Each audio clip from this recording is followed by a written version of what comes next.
The Frostpeak village is a tapestry of thatched roof cottages, their walls adorned with frost-kissed flowers. Smoke spirals from chimneys, and children play tag in narrow alleys. Haru's home, a modest wooden hut, stands near the rice paddies. His eyes, the color of chestnut, hold both curiosity and determination. At 15 years old, he is lean and agile, with callous hands from tending the fields.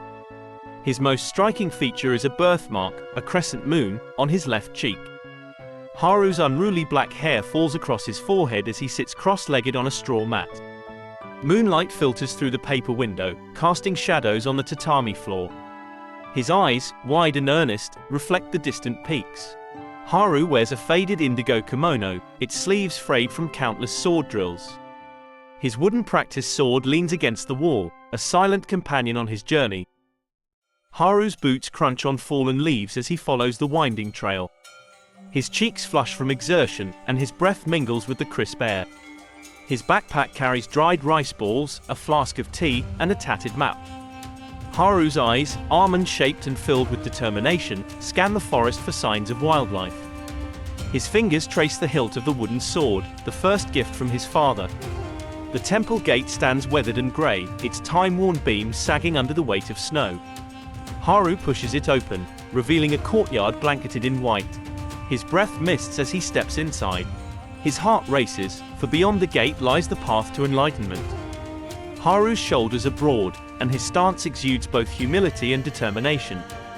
His eyes, now focused on the temple, hold a glimmer of hope. Master Yoken sits on a tatami mat, his back straight despite the weight of years. His face, etched with wrinkles, tells tales of battles fought and wisdom gained.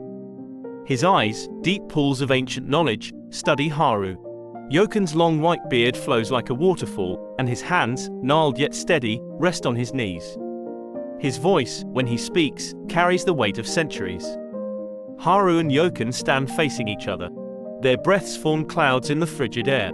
Yoken's kimono, indigo like the midnight sky, contrasts with the snow.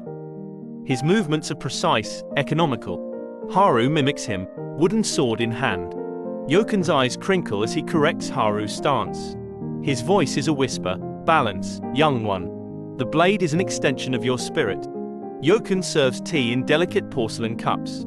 Haru sits across from him, legs folded. The warmth seeps into his bones. Yoken's eyes bore into Haru's soul. "Joy," he says, "is the wind that carries you forward. Let it lift your spirit, even in battle." Haru sips the fragrant brew, feeling the weight of Yoken's words. His birthmark seems to glow, as if absorbing ancient secrets. Haru kneels on the tatami, eyes closed. Yoken's voice resonates. "Forgiveness," he says, "is a blade turned inward. Cut away resentment, and your strikes will be true." Haru pictures Kenta, the boy who teased him mercilessly. Kenta's eyes, too, held pain. Could Haru forgive? His fingers tighten around the wooden sword. Haru stands beside Yoken, snowflakes clinging to his eyelashes. The world is a blur of white, and the wind howls like a wounded wolf. Yoken's kimono flutters, revealing sinewy arms. "Kindness," Yoken murmurs, "is the blade that heals.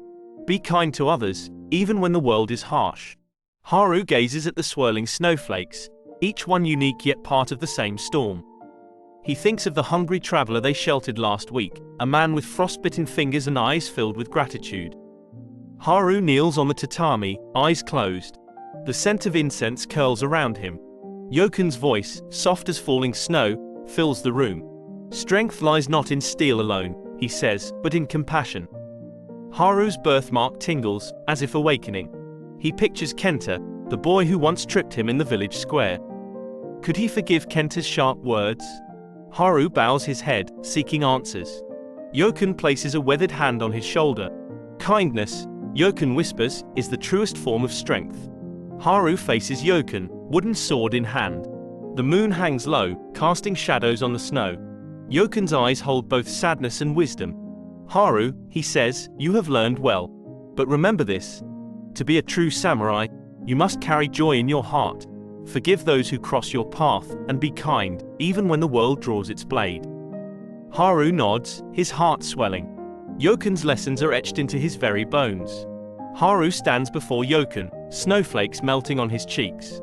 "Master," he says, "I am grateful." Yoken's eyes crinkle in a smile. "Go now, Haru. The world awaits." Haru steps beyond the gate, the Frostpeak Mountains stretching before him. He carries Yoken's teachings, the weight of 1,000 winters. As he descends, he glances back. The temple fades into mist, but Yoken's presence lingers. Haru's birthmark, the crescent moon, seems to glow, a reminder of the old master's legacy. Haru walks with purpose. His wooden sword is worn, but his spirit is sharp. He encounters travelers, a lost merchant, a wounded bird. Haru offers directions and binds the bird's wing. His heart dances with joy, forgiveness, and kindness. And so, Haru becomes a samurai not only of the blade but of the soul.